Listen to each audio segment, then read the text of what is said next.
Preparation. Digital inspection endoscope. New tools. Helicoils. Compression test. Fresh paint. Homemade gaskets. Valve what? Valve adjustment. Hi there folks, and welcome to this episode of Michael's Backyard Marina. Let me know if you like the intro or not. Just playing around with something a little different for fun. All those topics I just covered in the intro, we're going to go over in detail on the boat today. We're working on the 1976 Starcraft that I ran up on the sandbar, got off the sandbar, had an overheating issue, but still made it 50 miles back home on the Mississippi River. We took it all apart a couple videos ago and looked at some of the parts and pieces to see what they look like. Today we're going to go back over some of those parts and pieces in detail. I'm going to show you how to fix some things. We're going to check some other components on the boat. We're going to get that valve cover off today. We're going to check some backlash in the valves. We're going to make sure there wasn't making any noise, but let's just go ahead, and it's been running for quite a while, and I haven't touched this since 4 years. I've never adjusted, to be honest with you, I've never adjusted the valves since I've had the boat. So it's probably worth looking at. So I'm going to go and back off all the valves and roll it over and get those things adjusted properly, just so I know everything's fine and hunky-dory there. And we got some new tools we're going to play around with today. I'm going to show you how I use these tools, and I'm going to be learning right along with you on some of it. I got a new Borescope. We're going to look down the bores of the cylinders to see what the cylinders look like. We're also going to look at some of the cooling cavities of this boat. Now that we got some of the water pump off and the exhaust intake manifold cover off the front, I'm kind of curious how much sand and sediment stayed in there. And we're going to run a Borescope down in there and take a look at what's going on inside and give you guys some feedback on that. It's a beautiful day out today. High is supposed to be a 72, a little bit of breeze blowing, so I've got the boat in the sun. Why not? It's going to be nice and cool today. I've been fighting to find shade to work in for a while now. It's going to be nice. I pulled this out in the sunshine so we can get some good, clear, detailed shots of some of the stuff I'm going to be doing.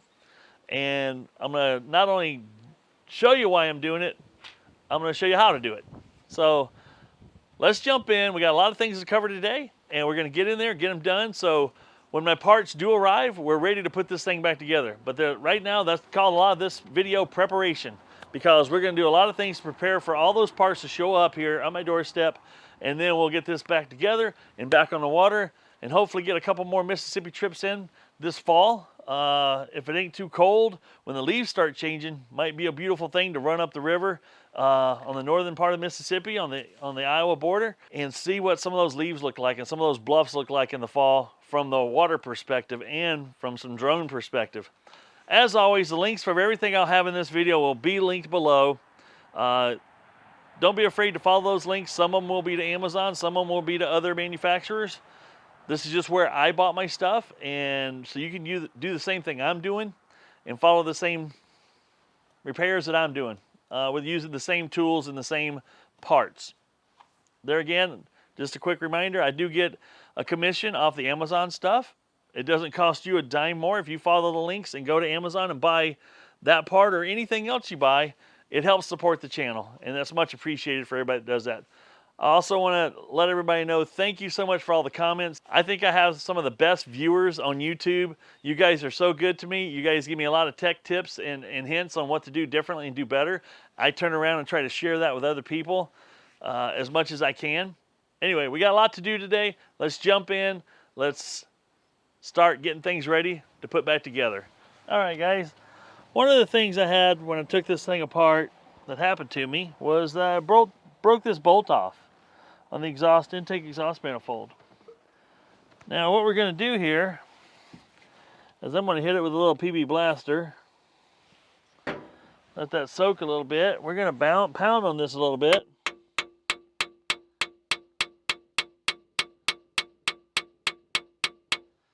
Throw a little shockaroony into it, right? Let's see if I can get a pair of vice grips on this bolt head here. We're going to put a lot of pressure on it. See if I can get that out. She's pretty tight. That ain't moving very easy. Now seeing this house, this is a pretty thin wall through here. I'm going to put the old torch to this. Warm her up a bit.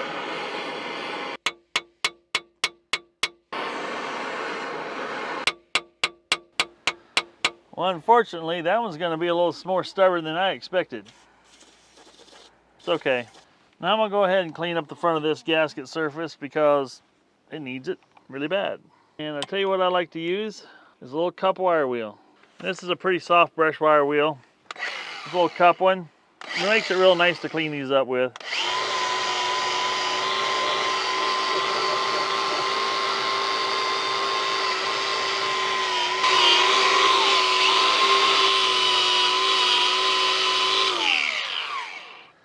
That does a real nice job of just getting it down. Dirty and clean.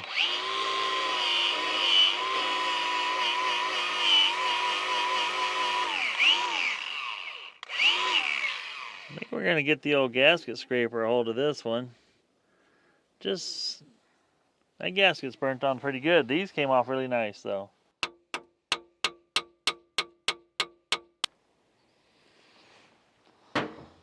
I'll keep working on that. I'm hoping we can get her out. I'm going to go ahead and take a minute here and kind of flush off the front of this motor. It's kind of nasty. All the debris on it.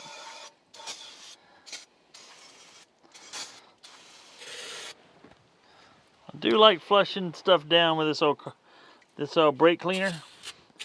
This does a good job of knocking things down quick, and it evaporates fast, which is really nice.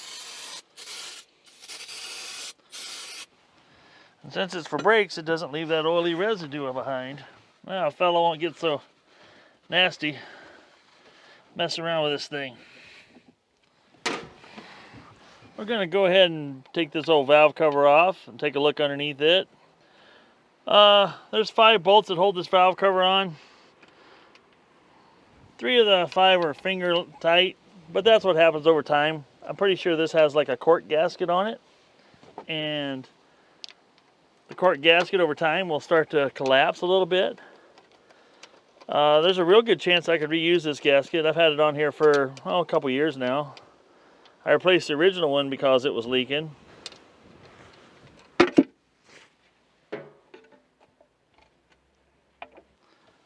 Yep, she's just a good old cork gasket on here. I think I want to disturb it as minimally as possible because I'm pretty sure I'm going to reuse that. All I got to do is snug her down a little bit and she'll quit leaking. I had noticed there's a little bit of oil gathering up on some of my stuff around here where I don't like it. I have a feeling that had a lot to do with my leaky valve cover. A few of these could be just a little bit loose. I want to go ahead and pull the spark plugs out so it's easier to roll this thing over. Boy, that's a clean burning spark plug there. That thing is tuned. Now the back one has a lot of oil around the threads, but the inside's clean. So it just tells me the valve cover's just leaking down the side of the motor there pretty bad. But the old spark plug looks really good. Burning a nice, real light tan to white. And well, just looks gorgeous. All 4 of them look pretty good. Can't beat that. Lay them right there. Those are going back in. Those are in great shape. Nothing to concern myself with there. Now I've got all the spark plugs pulled out. They're all burning fantastic. I mean, they're burning perfect. And they've had quite a few miles put on them and quite a few hours put on them, and they still look just fantastic. They're going right back in. And we're running, in this particular one, we're running an Autolite 25. And man, those things are just, they look gorgeous. And they've been in there for a minute and they still look gorgeous. So now we got the spark plugs out so we can roll this thing over easy. I'm going to go ahead and bring this front cylinder to top dead center. Now remember, we got exhaust valve, intake, exhaust, intake, and exhaust. So we're going to watch the exhaust valve open.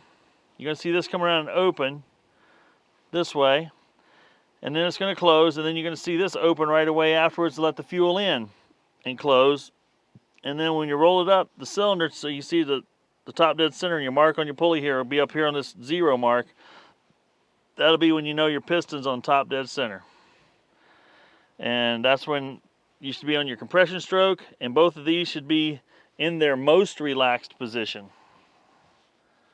So anyway, and the firing order on this is 1, 3, 4, 2. 1, 3, 4, 2. So it's going to be 1. We're going to do another cylinder number 1, 3, 4, and then 2. And that's the order we'll see these things come over and around. And we'll go from there. And once we got these adjusted, I'm going to stick the valve cover back on. We're going to snug it back down a little tighter than it was, obviously. And then I'm going to check compression on all 4 cylinders. And I'm going to show you the new little trigger tool I've got. It's a little starting trigger. So I don't have to do something over there at the key switch. I can just do it remotely. And we'll roll this thing over. We're going to check compression on all 4 cylinders. Once we're done doing the compression, we'll put the spark plugs back in, put the spark plug wires back on, and then we're going to go inside and start messing with all these pieces we took off. Well, I shouldn't say all the pieces. The water pump's going to be new, but these other 3 pieces we took off of here, I'm going to show you how to repair one of those, and I'm guessing we're going to come back out here and show you how I'm going to get that bolt out if it doesn't just come out with vice grips.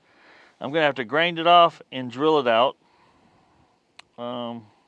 which isn't awful, but it isn't ideal. Ideally, it would just back out, and I'd chase the threads with a thread chasing tool and be ready to bolt some things back on. But this may not let me do that. All right, let me go get my nice square pry bar so I can rotate on these bolts here with ease and roll this motor over and get started. All right, I got myself a paint marker as well. We're going to use that in this process eventually. So what we're going to do is start rolling this thing over.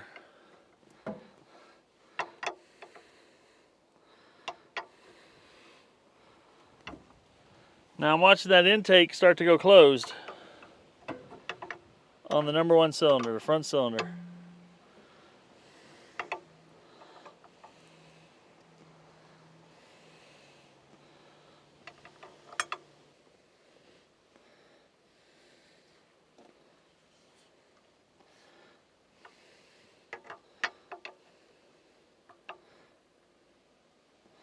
Now I know I'm at top dead center now because I rolled my timing mark on up. And then we're going to go ahead and now back this off. This one, the intake seems a little loose. So we're going to go ahead and back this off. 1, 2 turns should be, yep. 2 turns makes it plenty loose. Yep, now we have both of them very loose. Now what you want to do is to adjust these, you want to tighten this down until there's no more play, and this just starts to get tight on the spin. So right now I can pull this up out of the pocket, down in the lifter.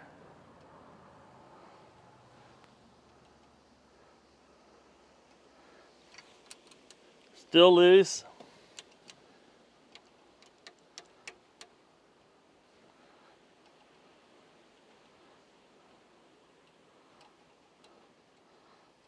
Still pretty loose.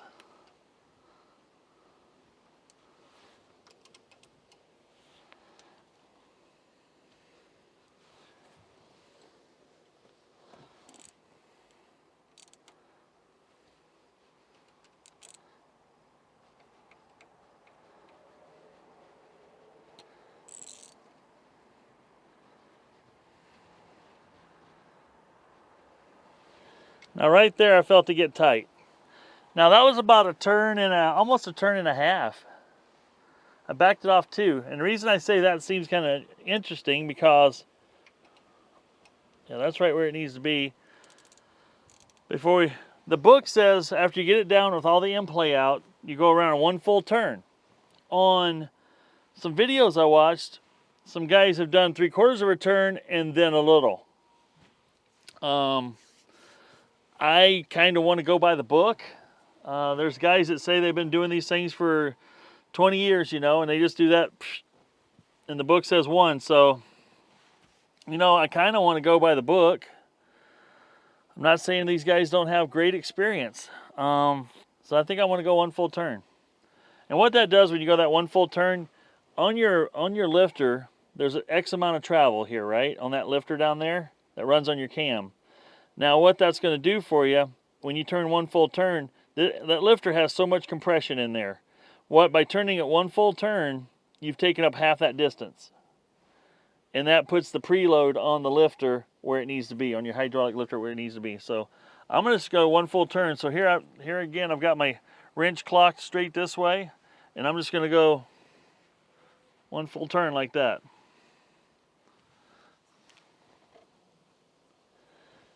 Now, I backed it off 2 turns intentionally, and I'll tell you why. Because I wanted to be able to see, hang on here.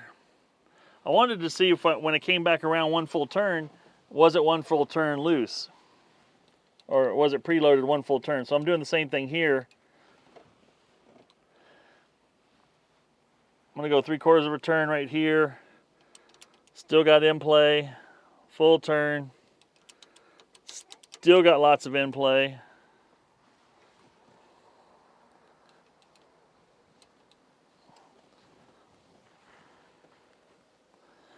Now I'm at 1 1/4, and I still got in play.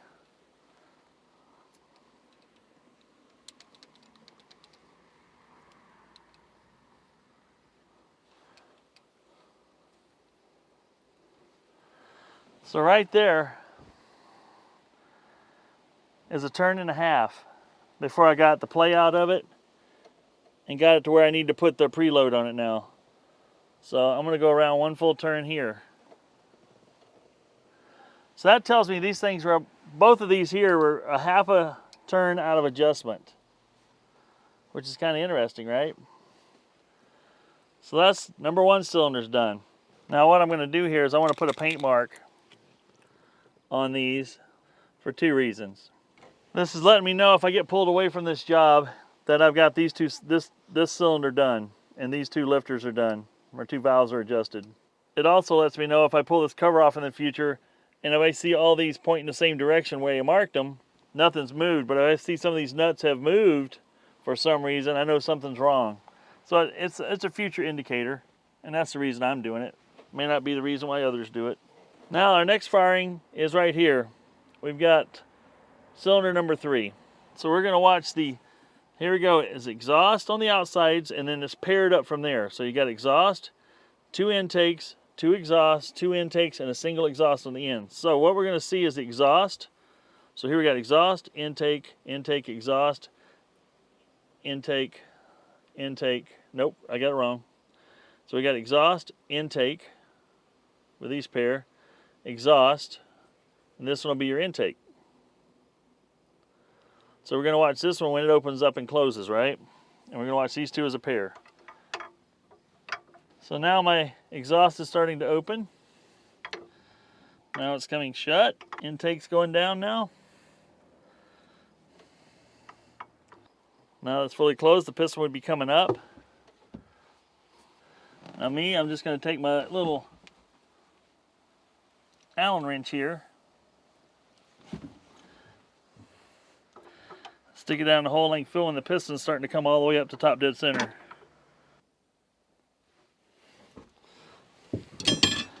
All right, now I'm working on cylinder number 2. I won't bore you guys with the rest of this, but yeah, top dead center for each cylinder. I backed off each one of these 2 turns, brought it back to tight, where this would add snugness on it, no play in play and snug on the rotation. Just barely snug, you know, it just gives you some resistance, right? And then 1 full turn from there on both of them. Just work each cylinder down the line in the firing order. You can't go wrong. Now that we have all the valves adjusted, I'm going to show you a really cool trick that I learned from, and I can't take credit for any of this, but I like watching him. He's a very entertaining guy to watch. He knows a lot about car engines. It's Vice Grip Garage. Definitely go check out his channel. He does a lot of automotive stuff, which applies directly to these type of motors anyway. Now, the cool part about you want to know whether your engine's good or bad or everything in between, right? So we just adjusted all of our valves. We know we got the adjustment there right. Also, one thing we can actually inspect and see if something's good or bad or in between on our lifters and our cam. I'm gonna back out a little bit here. Now I'm gonna see if I can describe this to you. Your cam has a lobe on it, right? That's a hump that pushes up on this lifter, which pushes up on this push rod, which rocks this open, rocks this ahead to open a valve, right? So the cool part about your cam is it's got a grind on it that's got the curve on it, right? It's also a curve in this direction, ever so slightly. So it's two directionals. It's got a lift and it's got a little curve on there. Well, guess what? Your tappet on the other side has a curve that rides on top of that cam too. It's not completely flat. It's got a little curve on it too. Now, the interesting thing about that is every time this thing rolls around, the cam is spinning around, it causes your lifter to spin a little bit, and it'll also cause your rod to spin a little bit. So the cool part is you can put a little paint mark like I did on all these lifters here, all these push rods, and when you roll the engine over, I'm gonna get you in real tight here, you'll see my paint line roll around.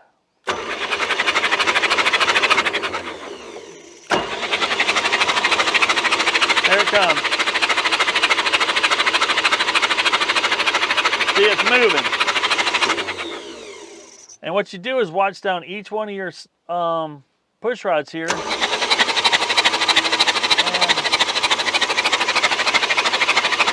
Some are going to spin faster than others. Just depends on the wear and tear on your engine and whatnot. But as long as they're spinning, that means you don't have a flat spot on your cam. Now, your cam hasn't flat spotted where it's just not just hitting it and not rotating anything. So all these are spinning, which is good. I just wanted to share that with you, and I thought that was a neat little tech tip. That was nice to know that you don't have to go in and take everything apart to know things are somewhat kind of like they should be. Now, you guys might have been asking yourself, Michael, how'd you roll that motor over without worrying about spark flying everywhere and things happening? Well, I bought one of these guys. It's a Bosch remote starter switch. It has a trigger. Pull the trigger. Let go. To hook it up properly on this particular motor, just follow your big wire coming from your battery, your positive wire coming in, and it also have a big wire coming off of it as well. And hook that, one of your leads up to that. The other lead, you're going to have two on your starter solenoid. There's two wires. You're going to hook it to the bigger of the two wires. On the solenoid, you'll hook it to the bigger of the two, and that'll roll you over. And that's how I was rolling it over just now remotely. The cool part is I can do all this with my ignition switch off because I'm not worried about spark right now. I'm just worried about other things that I'm doing that have absolutely nothing to do with spark. So that's what I did there. So, like I said, this Bosch remote start switch, I'll have it in the description, a link in the description below. You can buy the exact same one I've got so far. Pretty tickled with it. And that just saved me a lot of headache being able to do that. I can sit right here at the engine and watch things happen, which is really, really cool. Now we're going to go ahead and check the compression of this motor. Now, 4 years ago when I obtained this motor, and most of you probably don't know the story behind it, but I had some cylinders that only had 60 pounds of compression, and I had some cylinders that had 110, and I had a cylinder that had like an 80, I believe. It's hard to remember, but it was pretty, well, no good, right? But I took the Marvel Mystery Oil and I put down each cylinder. And when I did that and let it soak overnight, I blew some air through the cylinder as well, but let it soak overnight, blew everything out, ran it for about 20 minutes on a horribly running carburetor before I rebuilt the carb. But I ran it for about 20 minutes, heated the motor up, cooled it back down, checked my compression, and everything was good. So many, many hours later, I'm going to get you guys right in here in the action. Let's see what the front cylinder's got to say.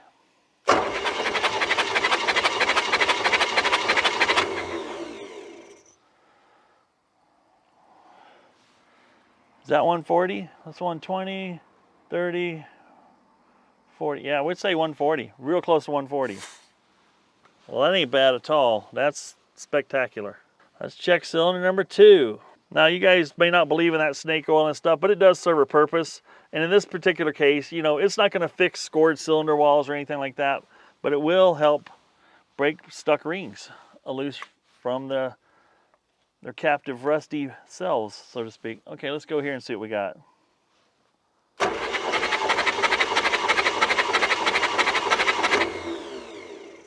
Looks like it was popping about 135.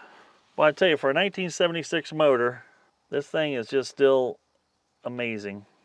And I bought this motor from the second owner of the boat. He had had it since the early 80s. And he had bought a better, bigger, or not a better boat. Don't want this boat to hear me say that, but he bought a different boat and didn't need this one anymore. And I bought it after he had it in storage in his barn for 5 years. Let's see what we got here.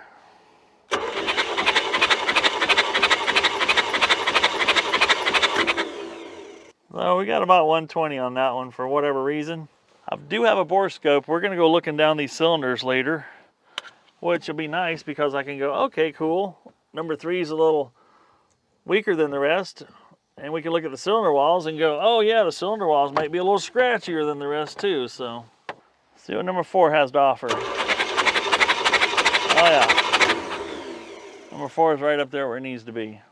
Running about 135, 140.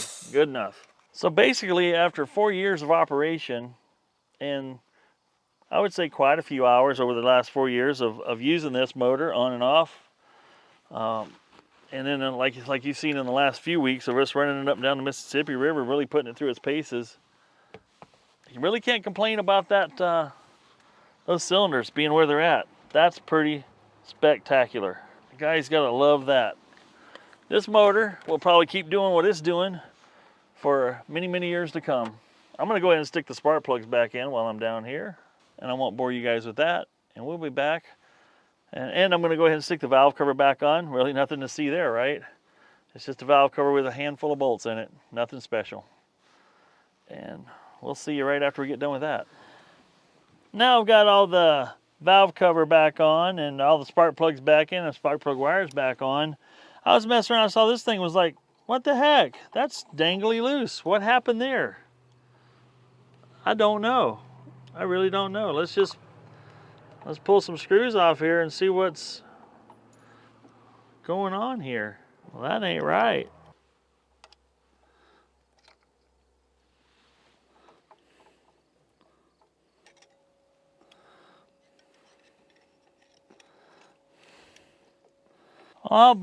Both screws are completely loose. What the heck? Wonder when that happened. You sure think a feller would know if he had a loose screw. All right, we're back in.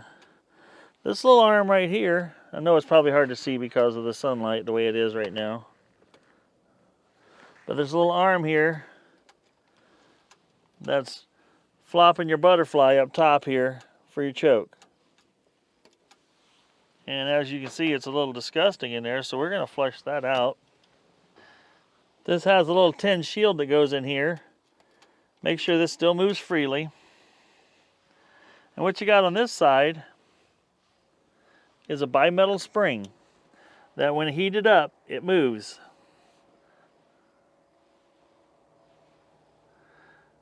And you want to have this little hook on this side so when it can push it shut.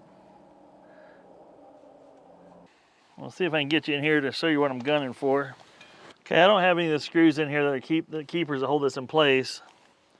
But what I'm going to do is you turn this counterclockwise.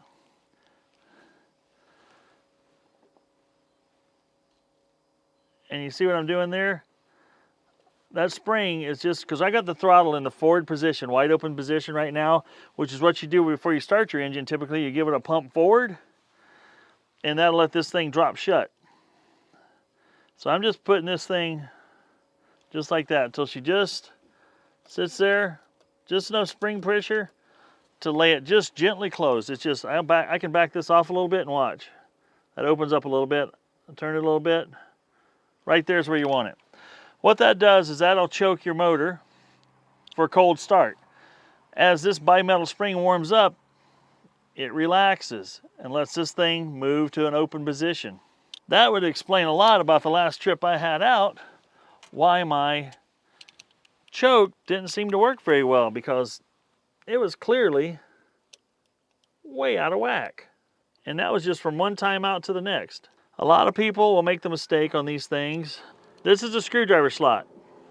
It is not meant to put a lot of force on it. You will break this right out. This is very hard material. It would break very easily. It chips out very easily. These screws I have here are extremely loose. I mean, they're backed way off. There's these little keepers here even rattly loose. This is so it rotates easy. So watch my butterfly right here. I'm going to open this back up. So I've got that spring hooked on there on the inside that's catching that little arm, and it's going to just force this thing to come shut, or go shut, not come shut. So I'm rotating this.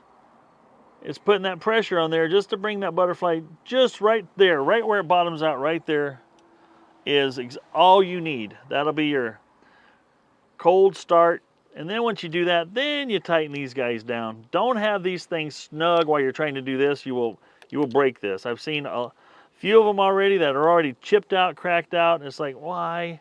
But that's just people that just don't know what they're doing. So there. That's back to good again. Wow.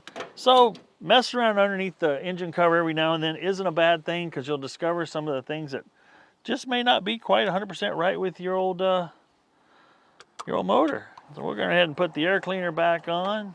We'll put our vent tube back on. All right, guys. One of the new tools I've got here is the endoscope, like a borescope, basically, is what it is. I'm going to try to get this coming as clear as I can for you. Right now, what we're looking at is the front of my exhaust manifold. Let me pull back a little bit so you can kind of see a little bit what we got going on. Let's see here.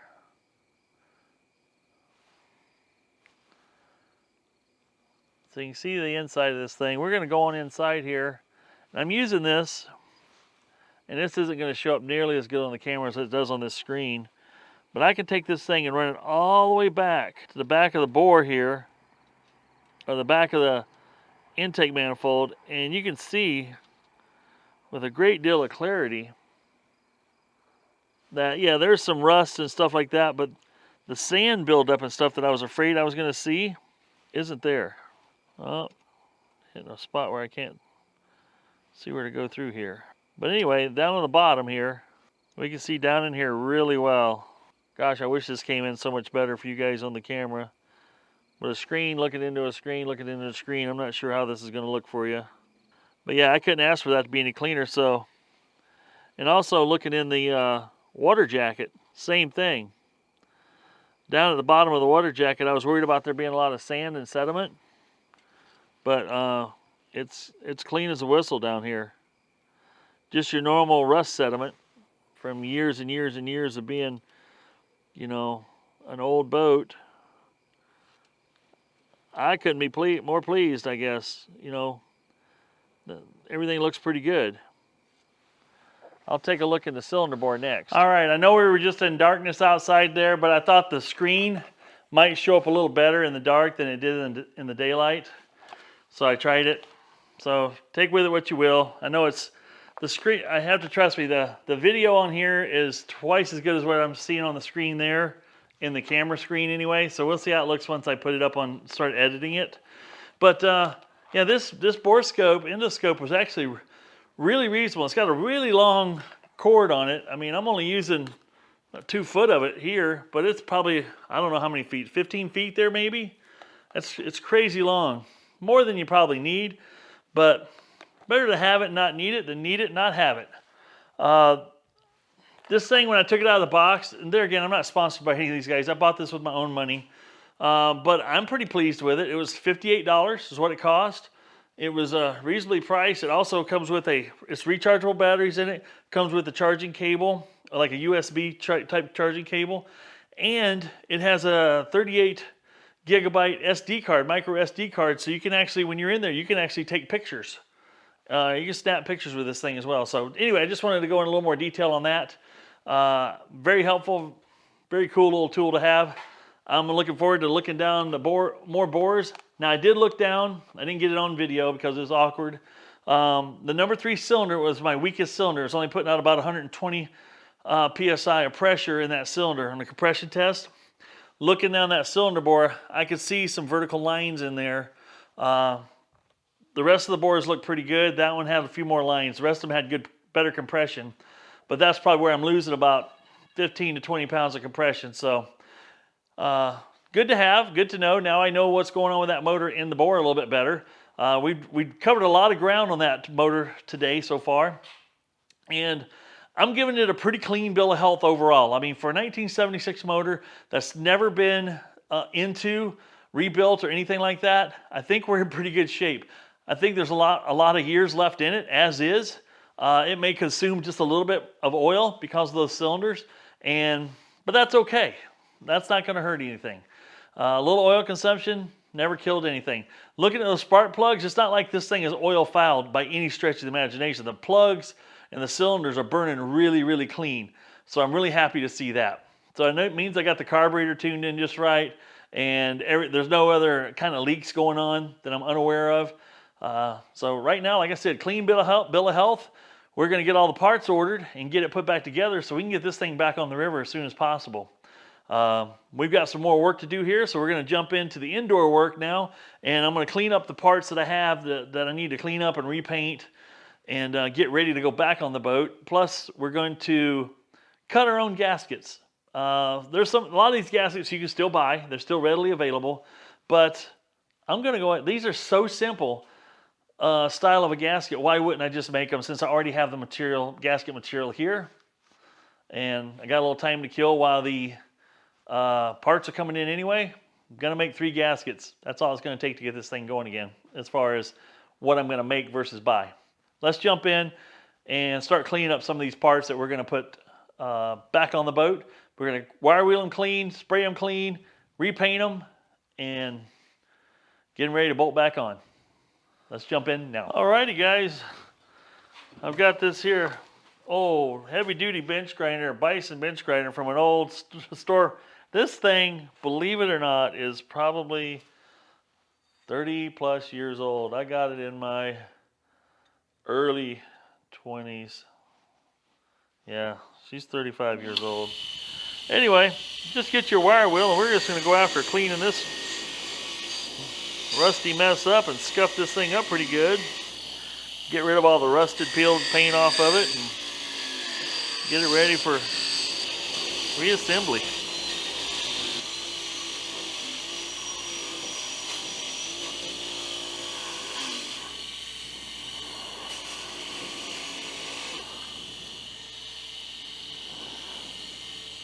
Now we're going to go ahead and lay out some gaskets here for ourselves. Some of these are pretty easy.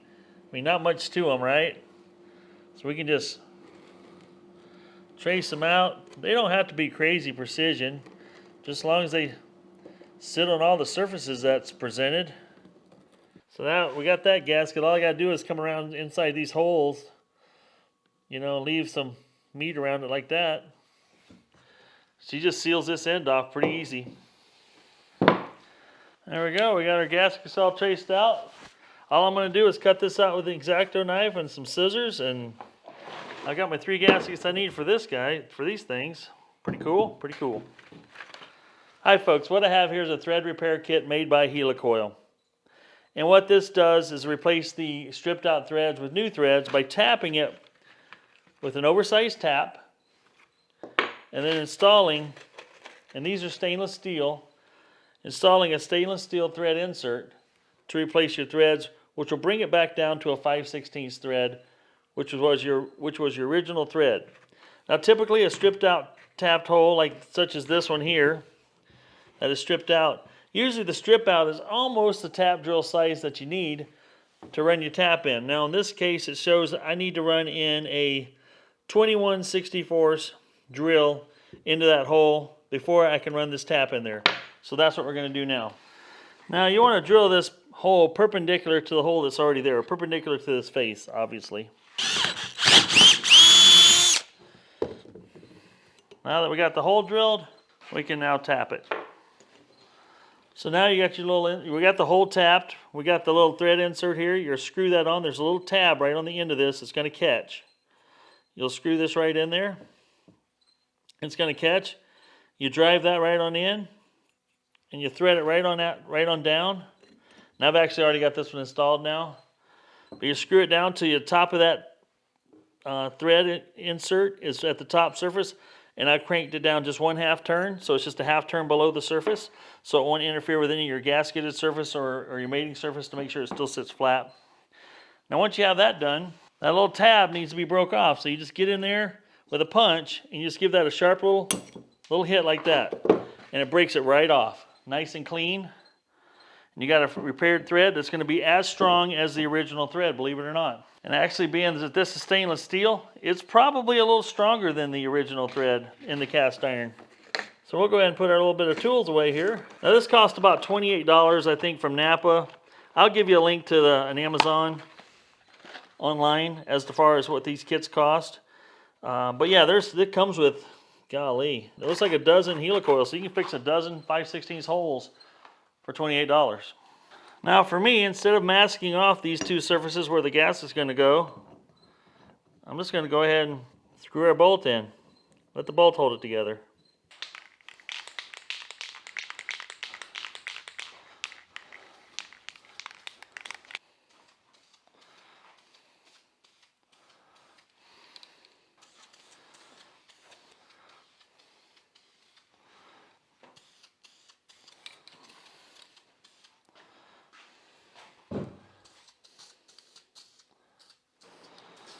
All right, there it is, all painted up. Yes, I chose pretty much lime green. Looks like somebody melted a Skittles on top of it. But that's okay, that's what I want. I kind of like the bright colors. We'll let that set up overnight. Actually, it's going to be setting up for probably 3 to 4 to maybe 5 days before I even get parts. And we'll be bolting this all back together. Now, some of this I can bolt back on the block because I'm making my own gaskets. But I got to wait to put this on permanent up here, the thermostat housing, until I get my new 140-degree thermostat. But anyway, there it is. Take it or leave it. Love it or lump it. Your choice. Well, there you have it, folks. That's the prep work I'm doing to all the pieces. The pulley for the water pump was clean. I'm not re-spray painting that. You guys might crucify me or call me weird for painting this kind of a bright green, these parts. It's an engine enamel. I believe it's engine enamel with ceramic. But I wanted some color. I want to pull that hood open and go, ooh, ooh. You know, not really. But you see the shirts I wear, I like some colors. I like some brightness. And we're going to have some brightness here with these pieces. Also, it's going to show up grease, dirt, and any other kind of things getting leaking or doing things for me faster than black will. Black hides a lot of leaks. Me, I'd prefer to see the leaks as they happen, so I know what I need to pay attention to quicker. But anyway, I hope you guys enjoyed the video. We covered a lot of things today. We used a Borescope, we used a helicoil, we used a trigger starter, we checked compression, we adjusted some valves. You were all there. If you watched at this point, I don't need to tell you what you just saw, but we covered a lot of ground. Now what I got to do is get my parts ordered for the boat. All the thermostat. Obviously, I don't need to order a few gaskets because I'm making my own gaskets there. But I've got to order a water pump, a belt, thermostat, and really not too much else. The water pump for the outdrive. Then I can put the outdrive back together and stick it back on there. I also have to purchase an alignment tool. When you got from the outboard part of it to where the engine hooks up, you want to have an alignment tool to make sure that thing slips in there nice and easy, so there's no binding on that spline and the bearing and whatnot, because it could actually chew things up prematurely in there, and we don't want to do that. We want to make this thing last a while longer, right? That's the game plan. Anyway, folks, I hope you enjoyed this video. I hope you found it informative and helpful, as always. And a quick shout out to, I was reading a bunch of comments today on my previous video, and like I said before at the beginning of the video, I appreciate everybody out there that leaves me comments. Keep them kind. I appreciate the kind comments. Negative comments, that's fine. If you catch me doing something wrong, point it out. Do it in a nice way, though. Let's be respectful, because other people are reading these comments, and you know, we want everybody to be nice to one another whenever possible. If you do leave some nasty comments, like really vulgar comments, I will delete them because I don't know what age group my audience is altogether that's watching my videos and learning from what I'm doing. So I want to keep the content family friendly. Thank you folks for watching. Make sure you like, make sure you subscribe, give me that thumbs up. That helps out a lot. It helps the channel a great deal. All the links to everything I used in this video is in the description below. Follow those links to those products. Purchase what I purchased. Do what I did. Hopefully have the same outcomes that I have. This is Michael saying, if it ain't broke, fix it till it is. And I'm out.